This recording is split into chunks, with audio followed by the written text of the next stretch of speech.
So I begged him to give us until Friday.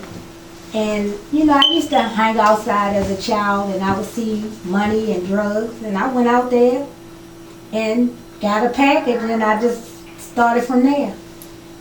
And this, I guess this came out of necessity. And, I mean, what type of reaction did it get from your mother?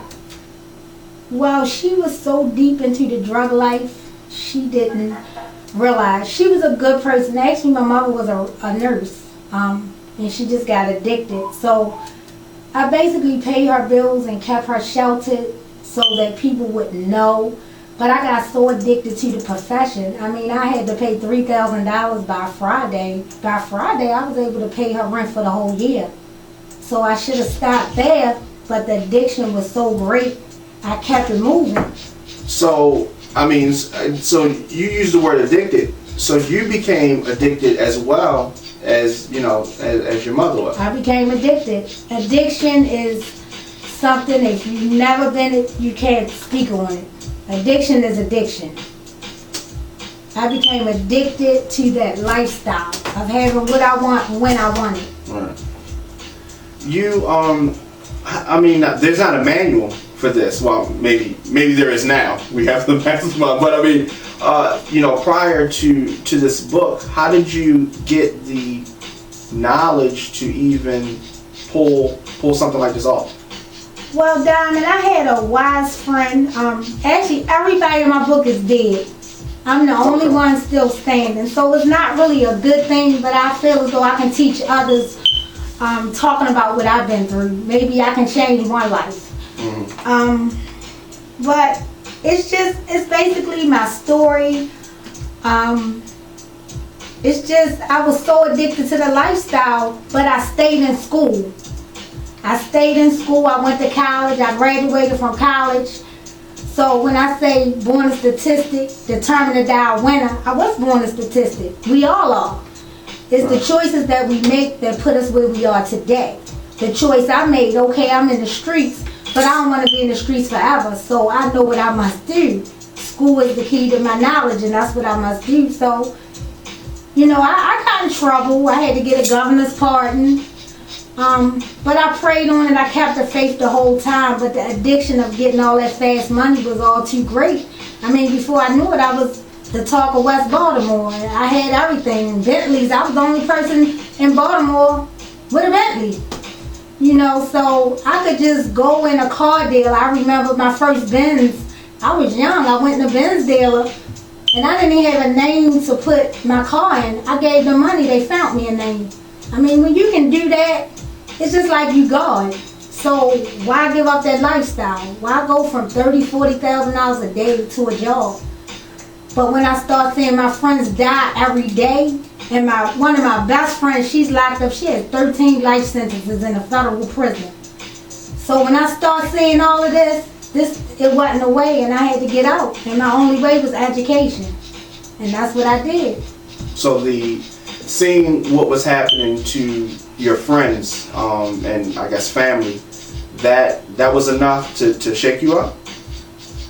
That wasn't really enough. The biggest thing that really shook me up was my daughter when I came home from jail. I had to do weekends in jail. And she said to me, "Ma, please don't leave me again." And I just started thinking. And then all in the mix, I found out my mother had full-blown AIDS. I was so addicted to the money, I wasn't paying any of this no attention. I was paying her bills, making sure she stayed high so she wouldn't have to go outside and sell her body. So I never realized this lady dying. So once God allowed me to see this picture, I knew I had to get my life together. And that was the hardest transition I had to make. I'm sure. The transition from that point, you decided you wanted to take another path. It was a slow process, but eventually I did it. But that addiction still remains. Like, I can't just be regular. Like, now I just bought a 2012 Porsche. I can't have a Corolla. I can't live in a row house. And it's a bad thing. It's a curse. I mean, it's good because I work hard for it and I see that I can do it without even doing what I used to do. But it's a curse that addiction is so powerful. That's how you live. Like, I can't live regular. I gotta have more. So you gotta be extra with it. Gotta be extra. It's in me now. So I'm sure that dating was different. Are you married? Yeah, separated. Separated. Okay. Separated. Okay. Dating was probably difficult for you. Diamond, to be honest, when you seeing the kind of money I was seeing, you're not thinking about no dating. You thinking about how much am I gonna make more tomorrow than I made today. You're not thinking about no dating, no laying up. You thinking about how much am I gonna make this week. You're not thinking about that. That's the last thing on your mind. Interesting. So okay. So I guess it didn't even cross your mind at all. Well, I had a boyfriend, but he was just somebody to have. Right. Because that was the thing to do. But it wasn't really like that was my most important concern. I had created such a lifestyle. I had so many bills. It was like I had to make the money. Right. That was my number one priority. And it's funny because everything that you're saying is very fascinating to me. I talk to a lot of different people. Some women are in a lot of male-dominated industries, music, whatever. But your former industry, very male-dominated. How were you able to maneuver through that, being a woman? Well, let me tell you this, Diamond. One thing I learned from a wise person was to always educate yourself, regardless of what you're doing. So I stayed ahead of the game because I kept my mind open. I stayed in school. I was always willing and am always willing to learn. I stayed learning. So I was smarter. Even I've been kidnapped twice. And I was with kidnappers for 4 hours and got away. People don't know, and that was 2 years ago. I wasn't even hustling 2 years ago. But people see me and they think that I'm still in that lifestyle. But I've actually been out of the streets for 20 years. Okay. But people look at me and say, she drive a Porsche, she drive a Bentley, you know, she's still out there. And I'm really not. But you have to stay smart. A lot of guys, all they know is money. I need the educational side of life. Right. College, I went to all-white school. So I learned to talk their language. I learned to walk their walk. I learned to talk their talk. But I could be me when I needed to be. But when I needed to be them, I knew how to be them. Very interesting. So, when did you write the book? Actually, I started writing a book about 2 years ago. Okay. And so many people in my family, my stepbrother got killed, and my best friend, her husband got killed. And it was just one thing after another, so it kind of sidetracked me. But I knew I had to bring it out. And it blew up so big, so fast. Like, I never would imagine my book would sell out 4 times. My book signing was the 25th. I have sold out 4 times. I had a conversation with Cookie Johnson on the phone, Michael Johnson's wife. I was on the Larry Young, Magic Johnson, right. I'm sorry, Larry Young morning show, 92Q calling me. Mm-hmm. I met with David Simon about doing a 4-day series on the book, and that's a big thing. Definitely a big thing. So I'm learning, but it really wasn't about the money to me because I've had money. I always had money. So it's not about the money. It's really about helping these kids because they just don't have a clue. So, that's what I wanted to ask about. Go ahead, Jay. I wanted to ask her if she could take back anything. Would she take it back? Would like all of the stuff, everything she experienced, that she went through, even though this book came out, would you take any of that back? Actually, I wouldn't. Because if we don't make mistakes in our life, we have nothing to learn from. If I wasn't in the streets, I don't know where I'd be today. I learned from everything. How, if I may ask, how old is your daughter? My daughter is 21 years old and she's a senior at Grambling State University pre-law. Okay. Go ahead, Jay. I didn't mean to cut you off. Oh, no. It's okay. Hey, I was wondering that because, you know, hustling is addictive. You know, you take it from big hustle. I know hustling is addictive. It is a public service announcement. But one thing I did learn that if you take that hustling skill and turn it into anything, everything is hustling. You're right about that. Different day, you know. And that's what I wanted to ask you. If you can tell the kids anything from what you can learn from right now, based on your book, based on it being true story, what would you tell any of them out there that was in your situation, that's living it? What would you say to them right now? You know what? I can't knock anything anybody does, but that knowledge, staying in school, that's the key. Staying in school. Staying in school. Of all the things that you could say, something as basic as staying in school. One more thing. Okay. Stay strong in prayer. Without that, you have nothing. Yeah, that's true. That's true. I agree with that. And so, how were you able to keep your child away from the lifestyle? I know it had to be difficult because she grew up with the same.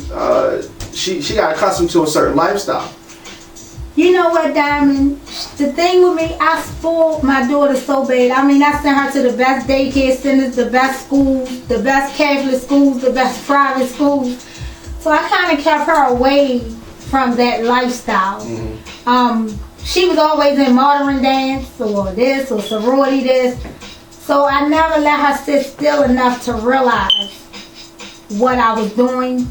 But now that she's older, she tells me, I knew now. Of course. You know, and was she able to stay away from guys who were in the streets? You know, my daughter's so crazy. She has this image. She just want to be the person I want her to be, and that's not good. You said that's not good? No. It's like my daughter got out of here. She lived in Louisiana, and she don't look back. Mm-hmm. And she doesn't even really talk to me about guys or anything. She just up there doing her own thing, Diamond. She going.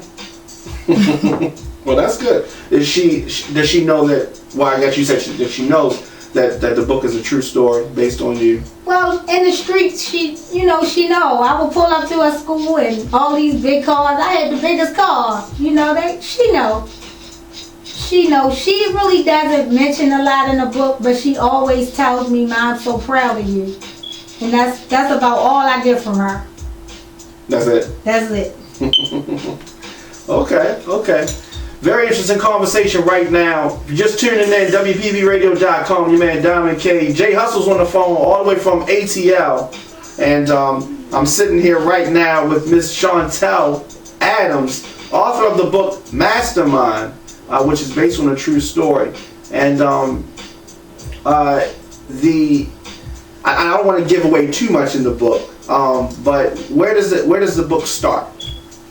The book starts, like I told you, when I found my mother shooting up. Okay. And I tried to write it from a teenage perspective, because a lot of people write books and they so boring and it doesn't hold your attention. I mean, from my first chapter to my last chapter, once you read it, you can't put it down.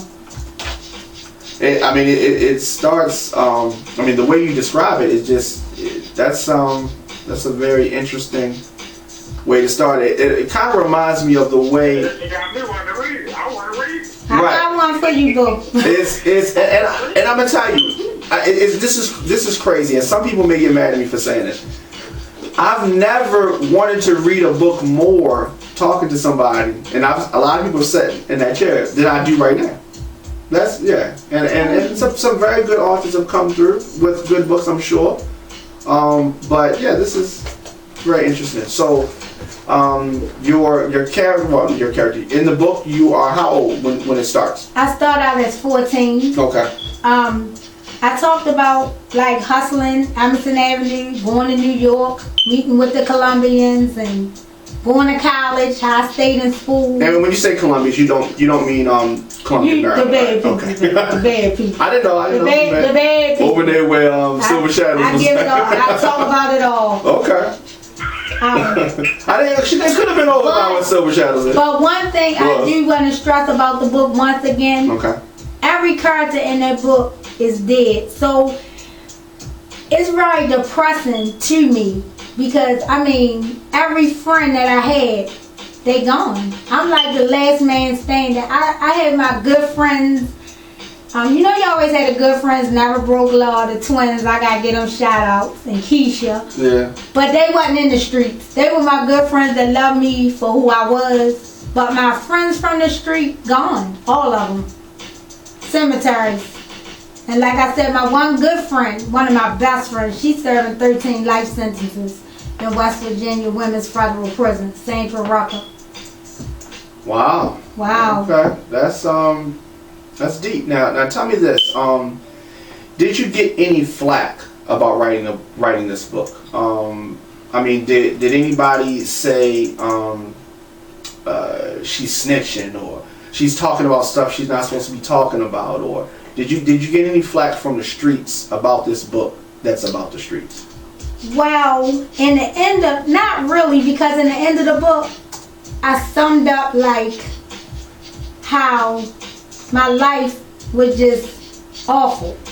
Everything I did wasn't the right thing to do. I didn't glorify myself as being this big time drug dealer. I talked about, yeah, I was here, but it took me here, and this is where I am now. And at the end of the book, my last statement is, I did all that wrong. I thought God had given up on me, but he gave me a second chance. And it basically ends with, now I graduate from college.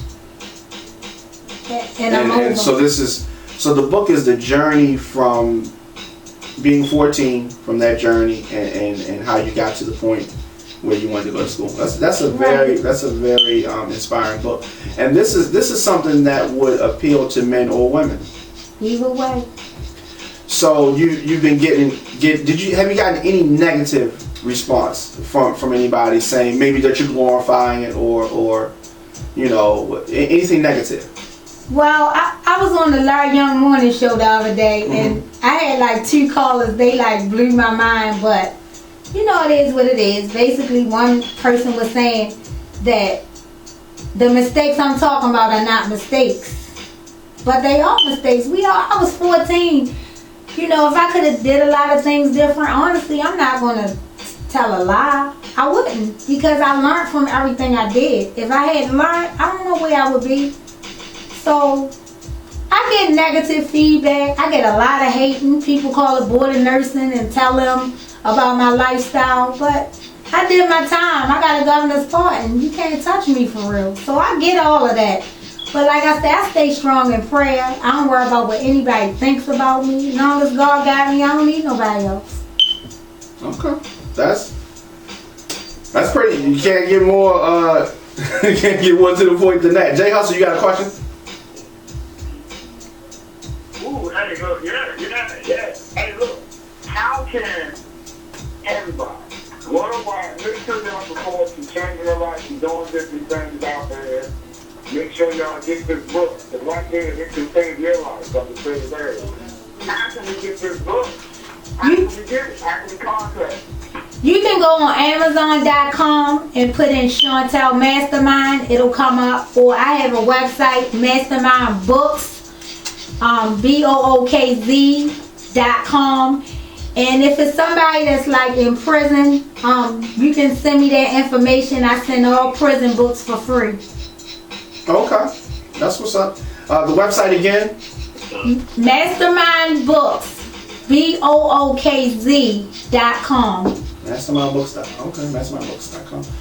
What did you self-publish this? Yes, I did everything myself. I put all my money into it, and half of my money is going to HIV because our rate is so high and nobody is really doing nothing. I respect cancer, but we putting all this emphasis in cancer, but our HIV rate in Baltimore is sky high to the limits, and you would never believe. I mean, from the ages of 15 to 21, it's horrible. So I'm really like into this AIDS thing, real big. Your mother passed away? Died from full-blown AIDS. How long ago? She's been gone 12 years. So so obviously that hit close to home. So you were talking about So how do you do your donations to this? Well, what I'm cause? going to do in December, like I said, I actually sent the AIDS Foundation, ran by Magic Johnson and his wife, a book and a letter. And when she called me, I didn't even know who she was. I had to like catch on because I was so surprised that she's actually calling me. Right. So she called you and said what? She just said she read the book, she loved it. I was telling her my situation, my story. She said she cried all through the book, and I basically told her I wanted to do a big AIDS benefit and I wanted to present the check to her organization, but I need them to help us in Baltimore. So that went really, really well. Really well. Because, and when you say help us, you mean as far as with some more awareness about... We need awareness, we need testing. I mean, we have testing, but it's not enough. By me working in healthcare, we did a testing center. We tested 400 people, 296 people came up positive.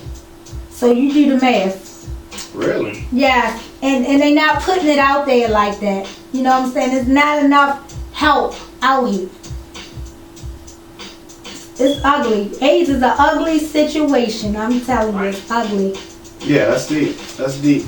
And this was in Maryland? Maryland. Okay. Maryland, alone. And that's when it like woke me up like, wow. Wow. Jay Hustle. I say this, you talk about it, but just to keep it real.